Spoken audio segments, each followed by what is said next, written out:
Bam. We're live. Okay. Things are working. Give us a second here to get all the channels lined up. And welcome.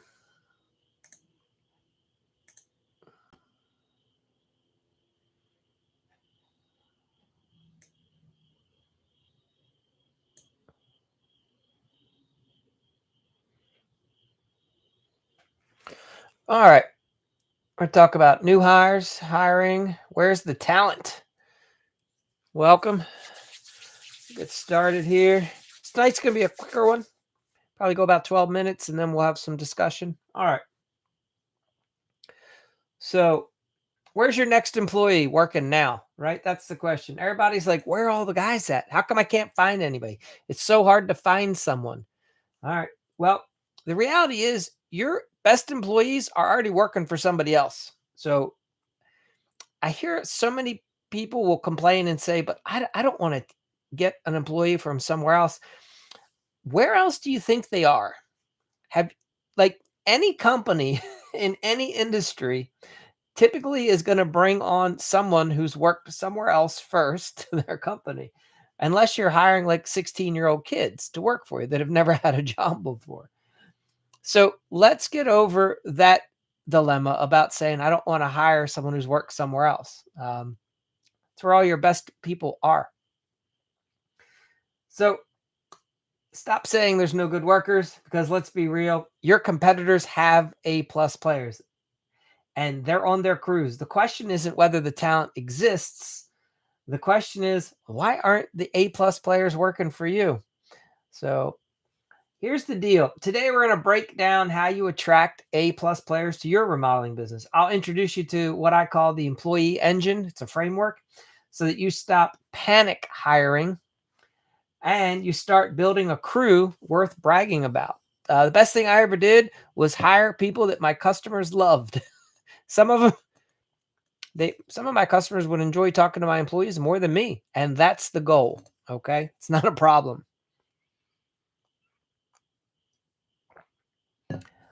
So somebody has to drive the business, right? Somebody has to be in charge of it. And then you need people out there doing the business, helping you.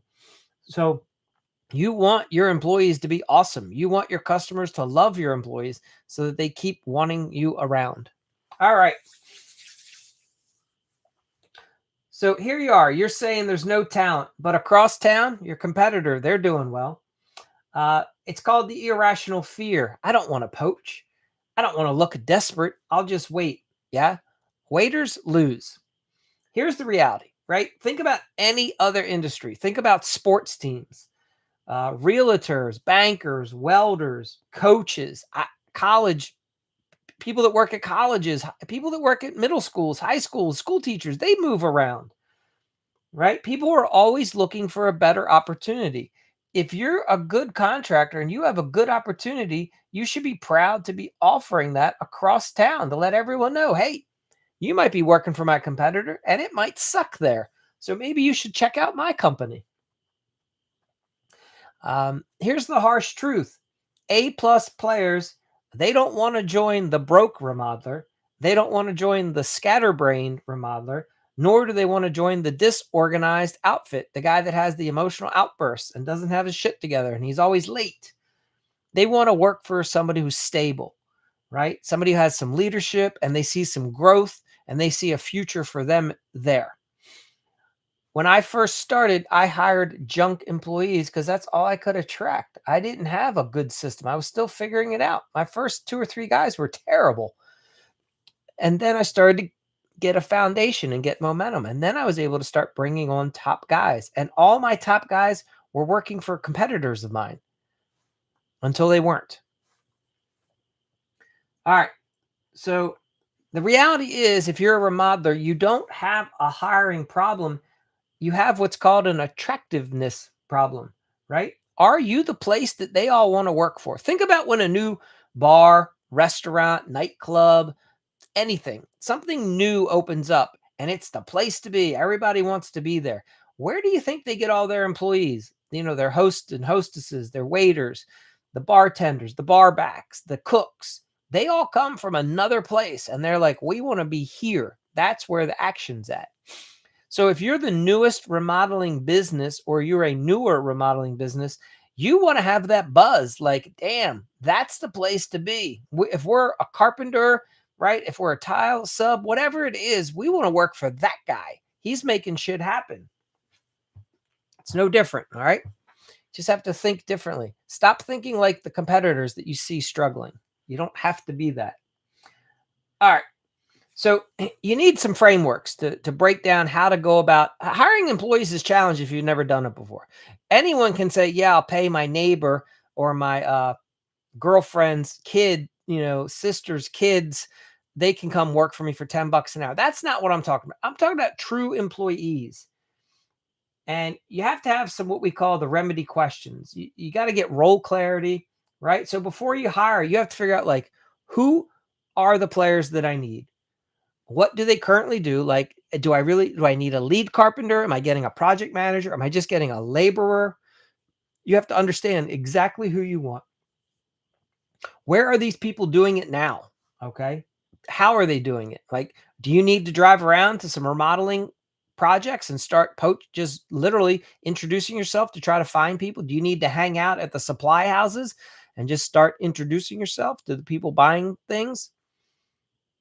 So where do they do it? When do they do it? Why do they do it? You want to find people that like working in the industry. So if you show up at like your big supply house at 5 or 6 in the morning and you see other guys getting materials at 5 and 6 in the morning, those are the guys that like working because they're there first thing. If you don't go there till like 9 and now you're seeing who's there, those are the lazy guys. Okay. So you got to think like the person that you're trying to attract. Like my best carpenters were all up early every morning, right? They wanted to work earlier than 7, but we couldn't because of the like regulations in our town. Like 7 a.m. was the soonest you could really start making noise. But they could be out getting supplies if they wanted to, or doing other things. They just couldn't be running tools or machinery before 7 for residential work. All right. So this is how you prevent the panic hiring. You define the role and then you look for the person who's best to fill it. Welcome, Jay Allen. Appreciate you being back. Good to see you. Birdland, I don't know if I know you. Welcome, Frank. I don't know if I know you. Welcome. Just if you're new, let me know where you're from. All right. So I have a thing called the Mark model, and this is how you train, and this is like a growth pathway. Think about this when you bring on an employee. You, as the owner of your company, you need to model the way it's supposed to be fucking done at your company, right? Like if you go to any organization, like a sports team, they all have different cultures within them. And this is the way we practice. This is the way we play. You have that with your company. So you model it first, you demonstrate it, or your other lead carpenter. If you already have a few employees, they demonstrate to the new people. This is how we do shit here. The whole company has to be part of the motivation factor, right? You want to help reinforce, inspire, and motivate people.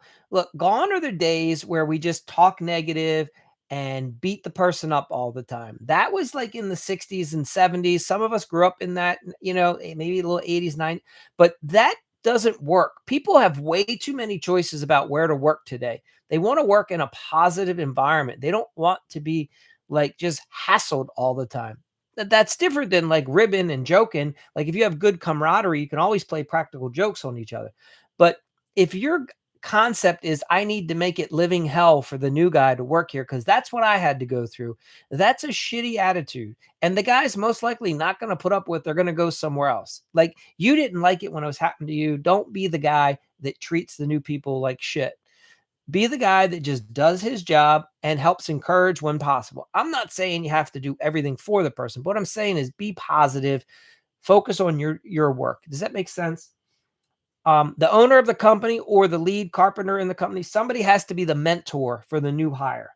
That's the coach, right? The strategist, the person that helps give the skills and helps reinforce to give the new person confidence. Like, yeah, man, that's how you do it here. Awesome, right? You show them first, then you do the work with them second, then you look over their shoulder as they do the work third, and then you say you're ready to go do it on your own and you encourage them, right? But first you do it, then you do it with them, then you watch them do it over their shoulder.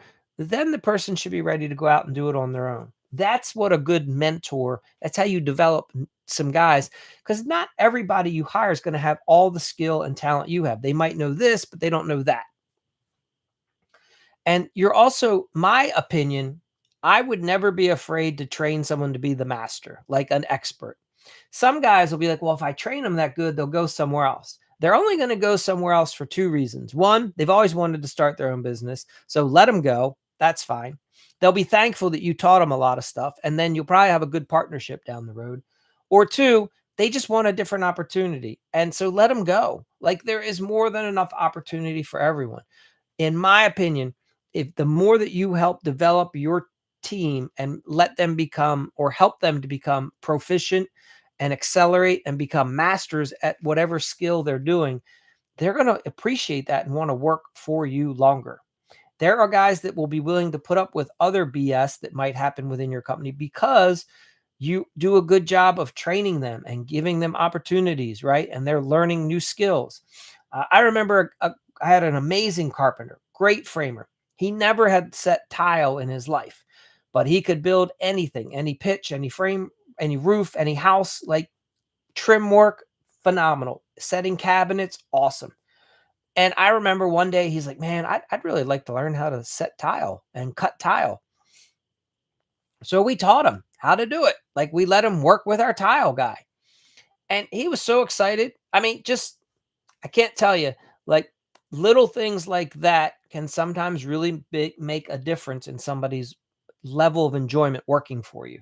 So don't be scared of it. Don't have that mentality, oh, they'll leave me. I'm afraid. That's old school thinking. Okay. That's a scarcity mindset that doesn't do any good for anybody. There is more than enough work, and you want the best people working for you. All right. So think about this framework. This is a very simple way to go about hiring guys, finding guys. Looks like a couple of you are still with me. Thank you, Jay Allen. You get it. All right. James, welcome. If I don't know if I know you, let me know where you're from if you're new. All right. So if you actively need employees for your company, which is true for a lot of guys, think about it this way. You have to first hunt them down. You have to go out and actively search and find these people. So you're proactive. You're like a talent scout for like a major league baseball team or like the NFL or NBA, whatever. You're like, where are the best guys that I need? They're probably working for my competitor or like another company in the area. I got to go find them. So you should be scouting out at your vendors, talking to your sales reps at the supply houses, saying, hey, who's super talented here? Who like always has their material orders on time? Who doesn't bitch and complain at your staff? Like who's got the positive attitude? Who always presents well, doesn't have problems ever paying for things, whatever. And let your guys at your supply houses know, hey, I'm looking to grow my team. I need that top guy.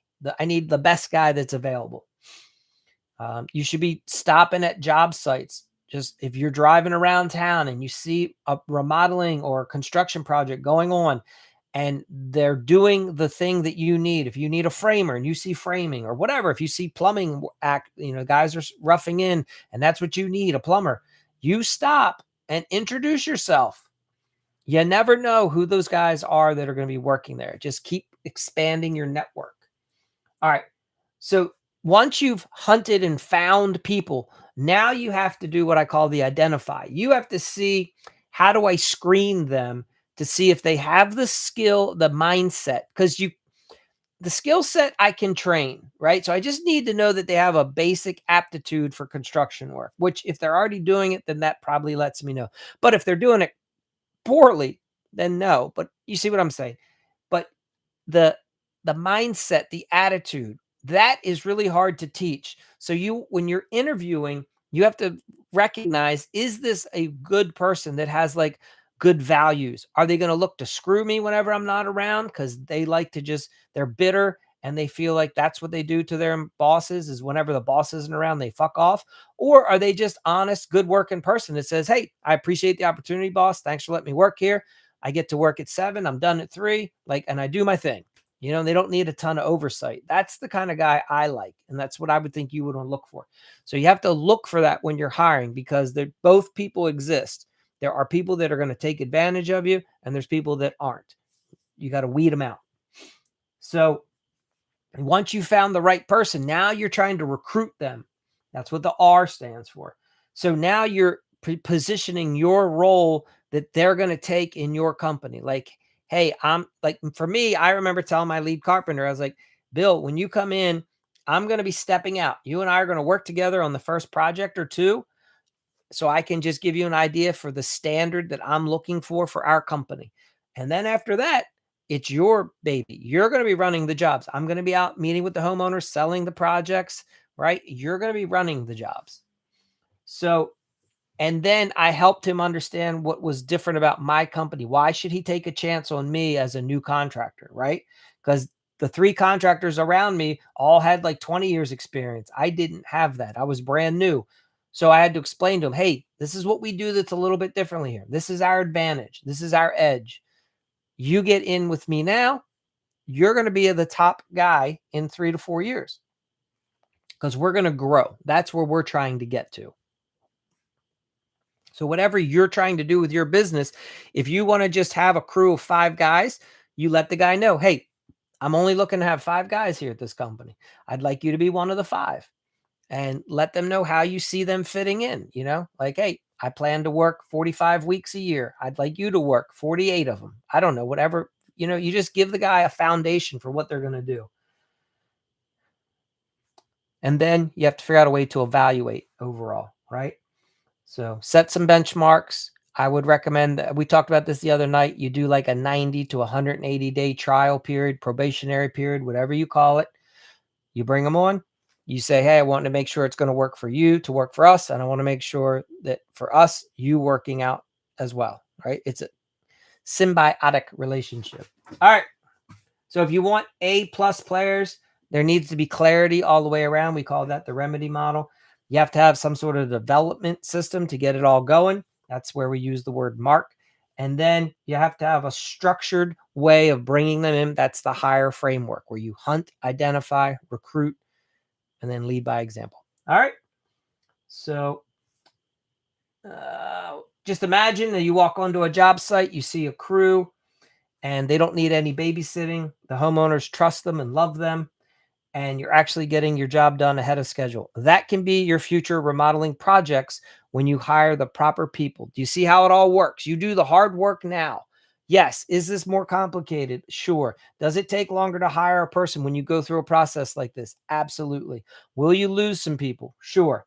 But the people that you get and the people that stick with you a year from now, you're going to be more profitable, more efficient, getting more referrals.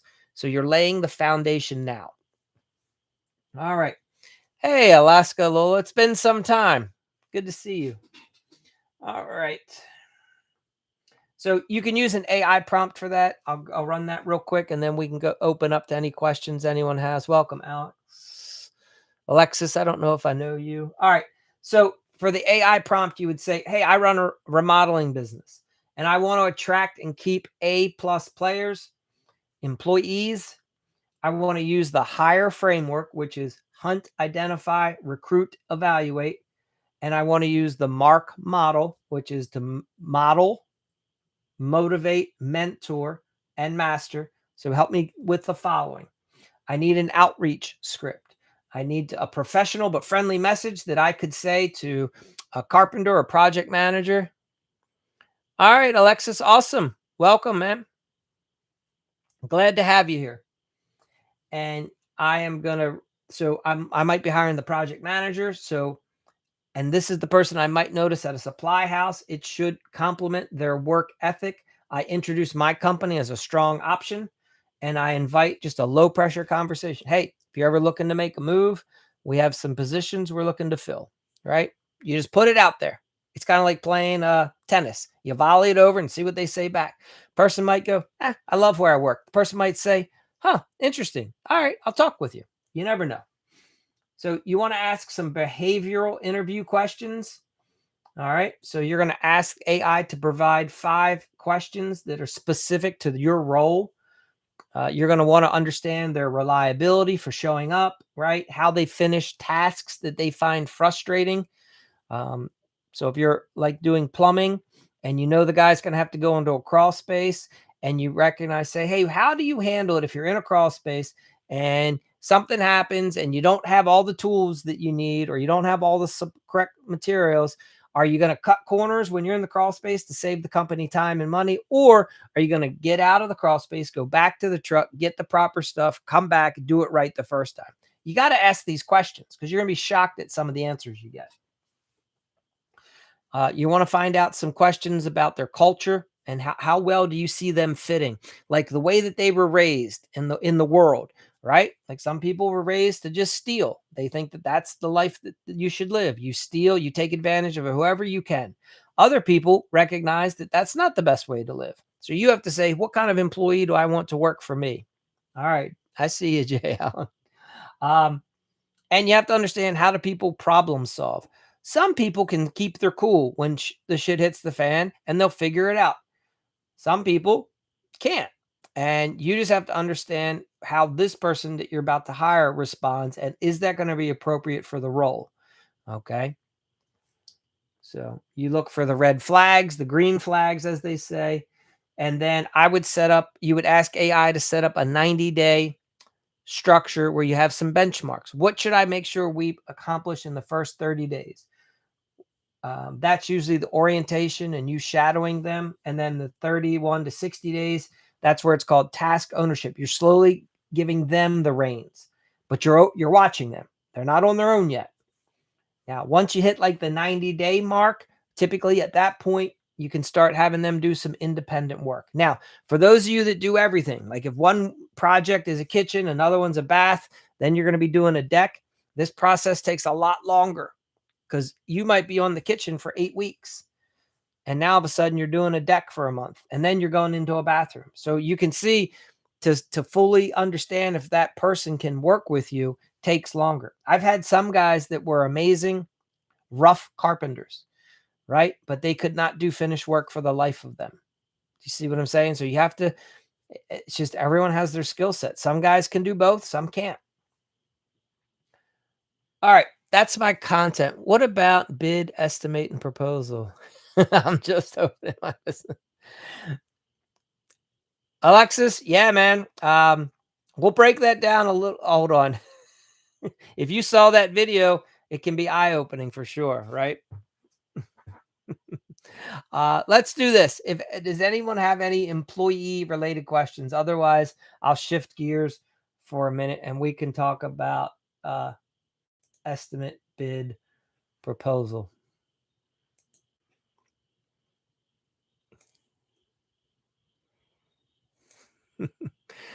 Alexis, let me know where you're from.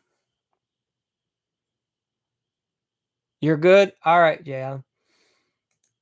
Thank you for replying. All right.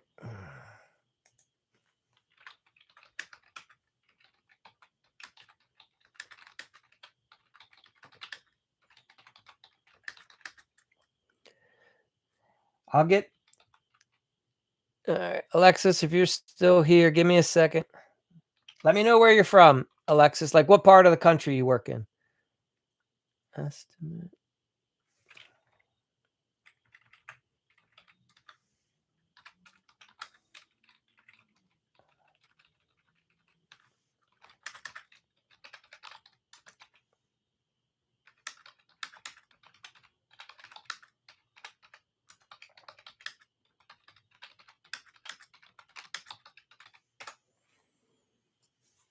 All right. Well, all right, Alexis. I guess I'm not going to get anything. We'll break it down for you. Give me 1 second. Okay. All right. So very cool. All right. So listen, as a subcontractor, this process is going to be a little bit different for you, right? That video that I'm most likely you're referring to, that's for the contractor who's negotiating directly with the homeowner. Okay. So Typically, you as a subcontractor, if you're working, I guess you're working for the general contractor all the time. Most of the time, the general contractor is just going to come to you and say, hey, here's the house. It's 14 squares. You're tearing off one layer of roofing, asphalt shingles. I need you to put felt or whatever underlayment you're doing. I need to know how much you're going to charge per sheet of plywood 4x8 to replace if anything's rotted. So I need to know your tear off numbers and I need to know your install numbers. That's what most GCs are going to want to know from you. So you're just going to have to go typically with a rate. I would say try to be on the higher end and just let the GC know that, hey, we excel in being proficient and doing it right the first time. We're reliable. We keep the yard clean. We're respectful to the homeowners. So that's how you can land the work, usually by being a few dollars higher on the per square cost. Okay. Because you're going to be more professional. Think about what is important to the GC. The GC, many, not all, and you'll have to learn who to work for. Some GCs just want the cheapest price. I would tell you that's probably not who you want a long-term relationship with. I'm not saying you don't take jobs with them in the beginning just to get your feet wet, get some projects going, but you want to get your own jobs. So if you're getting your own jobs, let's shift, okay? So homeowners over the years in construction with residential, there's been confusion. People are lazy, and so they've broken down the traditional process. Years ago, if a homeowner wanted to get a contractor and they weren't sure what they could afford because they don't understand the industry, they would kind of talk to a contractor too, and they would just get some numbers. That's called the estimate. That's just you and I talking over the phone. And we're just like, I don't know, ma'am. You have 10 squares. It's going to be 2,000 to 3,000 typically, something like that. I don't know. You just give really random numbers, 1,500 to 4,000. Okay. That's an estimate. You don't spend a ton of time, but you educate. So if you're going to sell directly to the homeowner, you have to educate the homeowner. Say, well, Mr. Miss Smith, are you sure you just want an estimate? Because I can give you the estimate over the phone. And they go, no, I want a price. Like, I really want to know what it's going to cost. You say, well, in order for me to get a price, we have to kind of work off a set of plans. Do you have a set of plans? I need specs, right? How many of this? Who's measured it? What am I replacing? How many feet of lineal am I putting in? How much trim? What are we doing for the corner post? Like if you're installing siding, am I changing the corner post?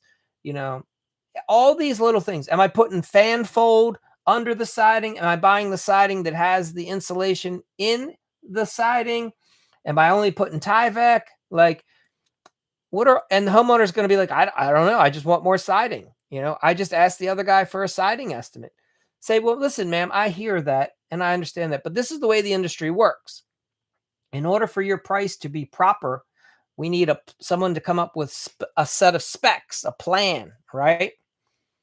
And that's where you can get into more of, see, I tell homeowners, if I give you a bid, that's where I'm giving you a fixed price, right? So I'm going to say for this scope of work, if I'm doing 10 squares of siding and 7 squares of roofing, and I'm replacing the soffit, and I'm doing the fascia, and I'm doing 36 feet of gutter and 40 feet of downspout, whatever it is, then here's my price to do that. That's a bid, right?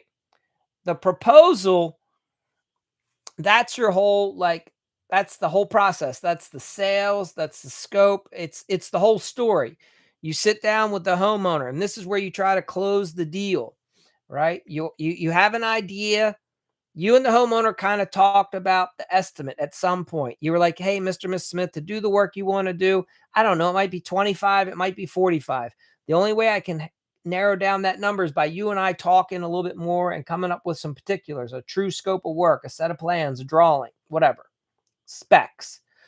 Then you should have a second meeting if they like that. And that's where you come out and you get a little more specific.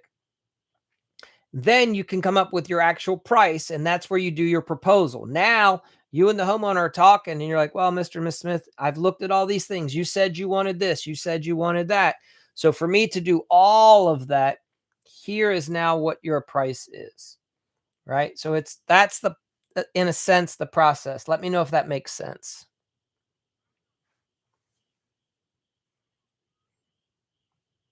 So, in a very basic sense, your proposal, this is like the standard for the industry. This is what we should do.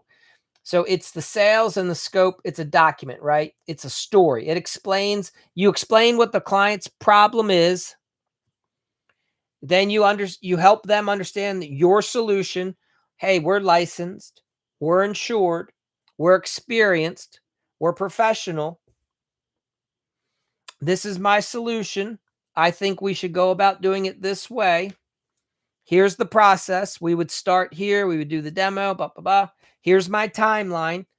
It's going to take me 2 weeks to get mobilized to be on your job and finish up another one, right? It's going to take me 3 weeks of working on site. And here's how much all of that costs if we're doing the work. So that's how you build your value and you build the trust by you returning the homeowner's phone calls on time, by you showing up on time, by you at least wearing like a clean sweatshirt, a clean shirt when you meet with them, right? You should all, you know what I'm saying? That helps transform you so that the homeowner doesn't want the lowest price. The homeowner wants to trust that you're going to do a good job, not screw everything up. And they want to know that it's a fair price, right? Like that you're not ripping them off. So if a homeowner can trust that you're honest and sincere and you know what you're doing and you have a good process, then you'll be fine with whatever price you start. And you can go on the higher end. All right. I just put out a video today that talks about when clients say that they can get someone cheaper. Anytime someone tells me they can get it cheaper, I say, absolutely. In fact, let me give you a couple of names and numbers. Here's how you can get it even cheaper. Right? Say, hey, there's these homeless guys. They live down around the bend. They live in that homeless encampment that's under the overpass. You should go down there on Monday mornings and you could pick up a couple guys. Right? Like you joke with them because the homeowner knows this, but the homeowner doesn't want the cheapest. The homeowner's fishing to see if you'll be cheaper. Yes, 100%. But see, understand where the homeowner's coming from. They don't understand the industry 100%. They only know that they should say to you, that they think they can get it cheaper.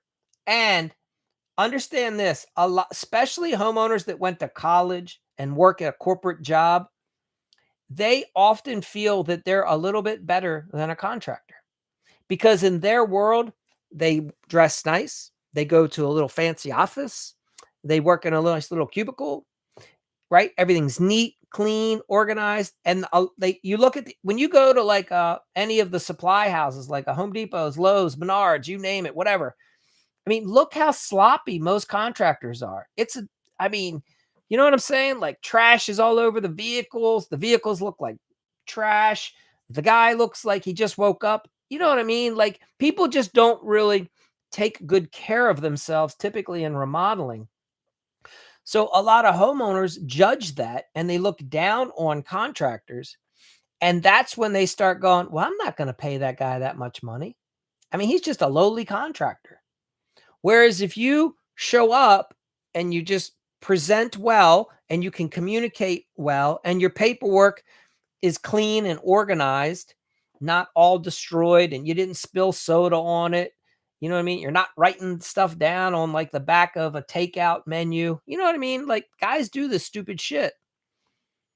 So if you look more professional, you'll get more professional prices. You'll be able to make the profit. Hope that helps.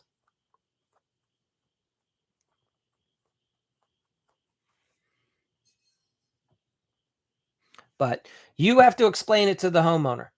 And when the homeowner says they've already gotten a couple estimates, say, well, that's great. They're useless. And they'll go, what do you mean? Say, well, what did the guy estimate it on? Well, I said I wanted a roof. Okay. Well, what's he doing? What kind of roof? Like Did he tell you what brand shingles? What did he talk to you about the underlayment? What's he doing for the drip edge? You know, how's he handling all the roof penetrations? Is he putting new boots around every plumbing pipe that goes up through the roof, or is he reusing what's there? I don't know. He didn't tell me. You know, like you ask these questions. Are you, and little things like, is it include tear off? Is he just putting the shingles on top of what's there? Is he tearing them off? You know, stuff like that. Is he licensed and insured? That's a big one. Like a lot of times you're being undercut because the homeowner finds someone who isn't licensed and insured. Say, did he show you his license number? Like you should always show, hold on.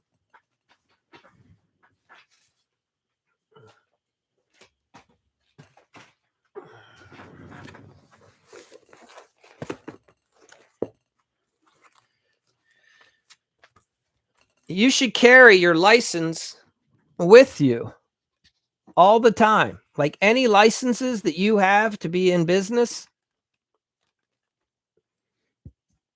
you should have the actual license. You should have your actual insurance policy and the binder information. You should be able to just show that to the homeowner. Okay? You don't have to have it in a binder. You can have it on an iPad like or on your laptop and show them a digital one. But you have to say to them, did the other contractors show you all these things? How do you know that they have that? Because if they don't have the insurances and somebody falls off that roof, that worker can sue you, Mr. and Mrs. Homeowner. That's how it works, at least in my state. I don't, obviously, I don't know how Nebraska works. So things like that. But generally, that's who's undercutting you. Most licensed, insured professional companies, your price, their price is going to be very similar. I'm not saying, but you know what I mean? But it won't be a drastic difference. Then it just comes down to personalities. Yes. Homeowners, yeah, Jay Allen, you get it. Here, I mean, homeowners don't want risk. You have to understand the number one thing. They want to, if you know what it's like, so as a guy, this is hard to understand sometimes, but for women, especially if you're dealing with a family, a traditional style family, which is a male husband and a female wife and kids, the female wife typically is concerned about protecting the household. They don't want problems. They don't want to bring bad people like with criminal records that might have bad intent into their household that could harm their children. So they're concerned about who they're hiring, okay? Because they're always trying to protect their family. They worry a lot and they need to trust that you. So this is a big deal because they're hiring a crew. There's going to be a bunch of strangers showing up at their house to do work. They might say to you they want a good deal because we all want a good deal. But that is just part of their talk. What they're really saying is, I don't want to be scared. I want to make sure that this person is safe, is going to do a good job. They're not going to harm my house. They're not going to harm my family, right? So yes, they will pay more when they feel that they can trust you and you've demonstrated that.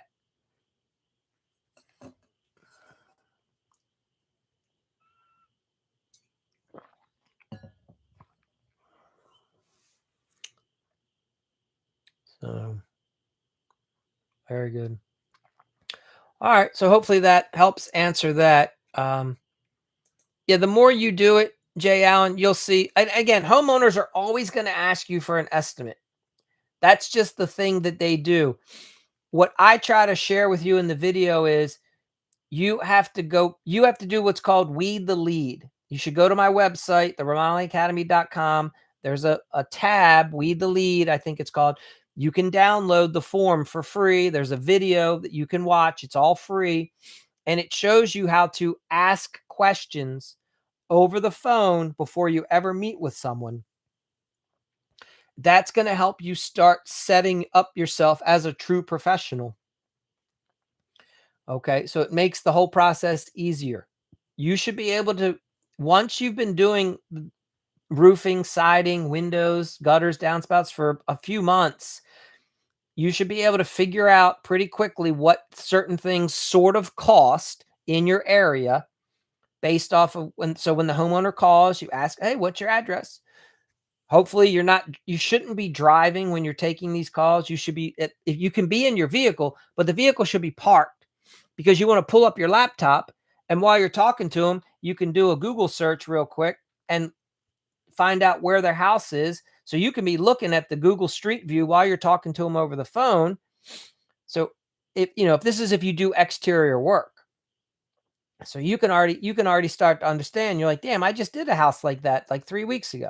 I'm not saying you have the exact number, but you have enough to give them a ballpark over the phone. And then you can move. Then you move to the next step. I would say charge for your site visit for an actual. You can use the word estimate. I would come up with something else, but when the homeowner wants to know the price, your bid, let's call it, we call it a design plan. You should call it a site visit, whatever it is, a measurement fee. Say, Mr. and Mrs. Smith, we'd love to come out. We'll spec out. We'll get all the details for you. Yes, I'll get all the measurements and I'll give you a price. We'll figure out all the products. I'll bring some samples. And at minimum, you should be charging like 35 bucks, right? You could charge up to 150 for something. I don't know. But you should charge something. And homeowners that are serious will pay it. A lot of homeowners are calling you to get a price so that they can check the guy that they already plan to hire. That's the one that's typically not going to pay you because they were never going to hire you in the first place. You're both just wishing, you know, you're hoping that they hire you, but they have no intention of hiring you. They already know who they're hiring. They just want to make sure that the other guy that they're hiring isn't taking advantage of them. So they're going to use your price to check theirs. So hey, if somebody wants to pay me and then they want to use me as a price checker, that happens. But that's why I recommend you charge a fee. Now you give them that fee back. You can credit it back to them when they hire you for the job. You can say, Mr. Miss Smith, I hear you. It's 35 bucks for me to come out on site. And if you go ahead and sign with us that day, like you say, you can prep them and say, I'm going to come out, we're going to measure, we're going to make the selections. I'll be able to give you a price. And if you hire me, then I credit you back the measure fee or whatever you call it, the design fee, So if you use a laptop, you should be able to figure out, this is how I do it. I would meet with the homeowner on site, talk to them for a few minutes, and then I would say to them, guys, please give me about 20 minutes. I'm going to go out to my vehicle and I'm going to figure out your numbers. I have a computer software program and it helps me calculate. And then I'll come back in with a price and then we can move forward. Right? That's how I would do it. I would give them the price and try to land the job while I'm there. There's no point in running back and forth and all this other stuff. But you have conversation while you're there, prepping them to say, this is the intent. I can come out, I'll measure it, I'll give you a price. And if you like everything, we can go ahead and get your job secured. Right? So, and believe me, guys are doing this all the time. You'll have homeowners that'll say, I need to think about it. And then you just say, absolutely. Most of my great customers, they all need to think about it, right? You acknowledge that they want to think about it. And then you start to close up your book as if you're leaving. And then you'll say, by the way, what exactly is it that you need to think about? Boom. Now you know exactly what the problem is. You can talk it through with them right there. Most likely, you only have to do that once or twice and then they'll be willing to sign the project. You are that close typically to landing the job, but most guys, the minute the homeowner says, "Well, I need to think about it," you'll hear this line: "I never sign a deal the first time it's presented. I sleep on it." That's awesome, Mr. Smith. Many of my other clients have told me that as well. And you start to pack up and you say, just out of curiosity, when you sleep on it, what is it that you're trying to figure out? And as they start to tell you, you turn back to them and you listen. And then you can usually say, well, it sounds like you got it all figured out. Why don't we just go ahead and move forward? Right? Like you'll be surprised. It literally happens just like that. Again, so many guys are like this close to landing the job, but they listen to the homeowner and then they walk away and they don't even realize it.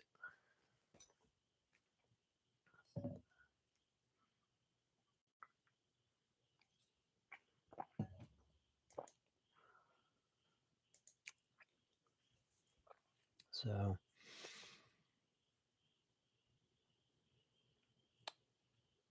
Anybody else? Jay Allen, you got anything? I know we kind of shifted off of employees, so and moved over to sales.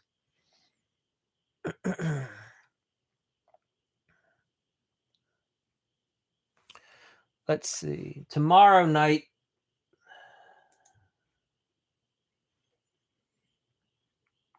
day 53. I'll be talking about like job ads, things like that, if you're trying to find employees, because all these little things matter, trying to find the next guy. So, sure. Yeah. And sometimes that happens, absolutely. If you've built good rapport, then sometimes you'll realize, yeah, they're going to call me back. So, the, when you start running a lot of appointments, when you get away from, if you're still a sale here or there, you have that, you definitely have that flexibility. There'll come a point for some guys when you start running the multiple crews, what ends up happening is you're running so many sales appointments every week that you'll do everything you can to just wrap them up on site, because so many of them will just slip through the cracks, and then it becomes a wasted site visit, and you know what I mean? So but both approaches absolutely do work.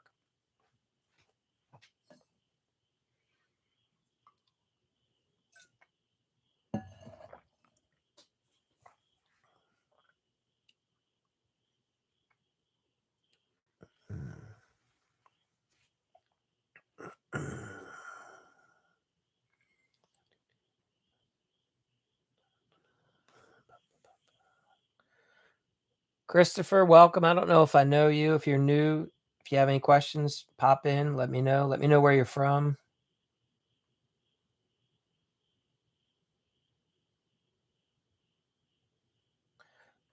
Yep. Thank you for the gifter badges, Jay Allen. Appreciate that. But yeah. So, any other questions? Trying to think.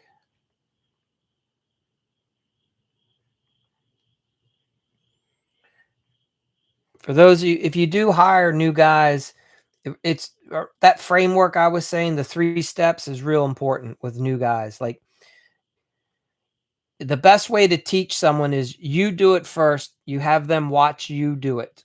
Okay? Anything. If you're doing plumbing and you want to show them how to use the Milwaukee Pro Press, you should do the job. The first day you do it. The second day, all right, awesome. Welcome. Been following, been in business on my own 22 years. All right, so you know what you're doing, Christopher. Welcome. Um, I'm just sharing what I found works best with training employees. So the first time you want someone to learn something, you do it for them. You show them. Now, this sounds really basic and rudimentary, but follow me, because over time it works. I assumed in the beginning that a lot of guys knew what they were doing, and I would send them off to the job site, and then I would swing over there like at 11 a.m. and it would be a disaster. And I'd be like, they knew what they were doing in their mind, but they weren't doing it the way that I had it in my mind. Right? Like all of a sudden, I'm like, we don't run our base like that. You got nails all over the place. What's going on? We always put 2 nails, top and one. You got to make sure you hit the bottom plate. One hits the stud wall. Whatever. Um, you, you just have to if you want guys to emulate the way you do it, you have to literally show them everything. I show them, this is the way I stack the vehicle, this is how I secure my tools, right? This is how I unload, this is how I set up my cut stations on job site. This is why I do it this way, because I'm looking at where's the material, where am I going to position the cut station, where's the material being installed, right? What door of the house are we going in? All these things. Where am I getting power from? All whatever. If you're not using cordless, so day one, you do it. The second day, if you're doing the same task, then you say, all right, today you take the tools out of the vehicle, you set everything up. I'm going to be here, and I'm going to be your helper. You watch them, you help them, and they're going to have questions. They're going to say, how did you do this yesterday? And that's why you do it with them. Now, the third day is where you're over their shoulder and you're like, hey, you pretend that I'm not here today. I'm going to pretend that you're on your own, basically. You go ahead and start doing it. I'm just going to watch. And they have to start figuring it out. Right. And yeah, you're there to guide them if they get really hung up. But even if they don't do it 100% perfect, you just kind of let them go through the motions. You let them figure it out on their own. They'll get it. If you invest those 3 days in tasks, you'll find that your new guys will excel so much more down the road. So, um, I, that's just what I've experienced personally. Because when I was growing up, things weren't demonstrated that way. I often was just told to watch, and people would get frustrated and just do it for me. And then they would say, go do it. Right. You watched me, go do it. And I hadn't ever done it. I had just watched. Now, some people can do that. Not everyone does that. So, by and large, the model that I just explained, that will be the most successful across the board with everyone. Now, I'm talking when you're hiring new people to train them on new things. Okay. Obviously, if you're hiring Christopher, who's been doing it for 22 years, I just have to maybe watch him do it for an hour or two. And then I can go, okay, he knows what he's doing. And then I can leave him alone. Yes, step by step. Exactly, Jam. So, all simple things. You guys get it. Um, Remember, and don't panic hire. If you need someone, find the right person. Just don't find the first warm body, because that hiring the wrong person just it costs you more money and time and energy down the road. And some of you guys know this. Like some of you guys have people working for you right now that they really shouldn't be working for you. And you feel bad. They're like related somehow or whatever. Like it's your neighbor's kid and you hired them to do them a favor and now it's just become a disaster. You know what I mean? At the end of the day, you just have to cut ties. You really do. It's your business, okay? And also, this happens in a lot of companies. You have someone who shouldn't be there, and they're only there because somebody feels bad and doesn't let them go. That creates a lot of negative energy and contention with everyone else in the company. So you're really sabotaging your entire company because you're sort of often afraid of disappointing a person or two. At the end of the day, in my opinion, you're better off letting go of that person and pissing off whoever it's going to piss off. So, because you'll never be able to really grow a really good team around this one weak link, let's call it. So,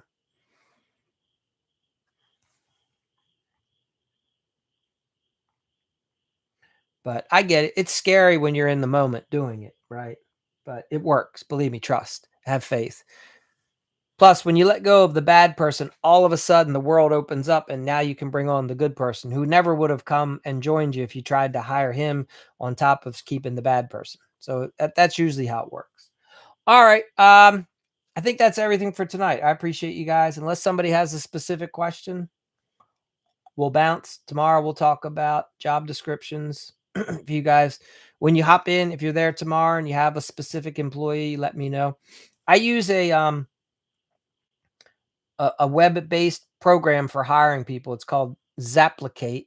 And if you guys, you can always check it out. But we already have predefined jobs applications for the most common positions you're going to hire, like project manager, lead carpenter, helper, office admin, sales rep. The whole process is already broken down, so you don't have to reinvent the wheel. Good question, Christopher. I'm going to visit a cabinet distributor, Fabuwood in our area. So it'll be, I'm not certain. I like to say after 8 p.m. East Coast time, but I'm not certain. If you follow the channel, the only thing I can say is you will get an alert when the live comes on. Okay. You can follow the TikTok or the YouTube, and I think they both will alert you when I go live. So we'll get to a point, maybe at some point where I pick a more specific time, but at the moment it's when I'll do them every day. It's just when can I fit it in the schedule? That's all. All right.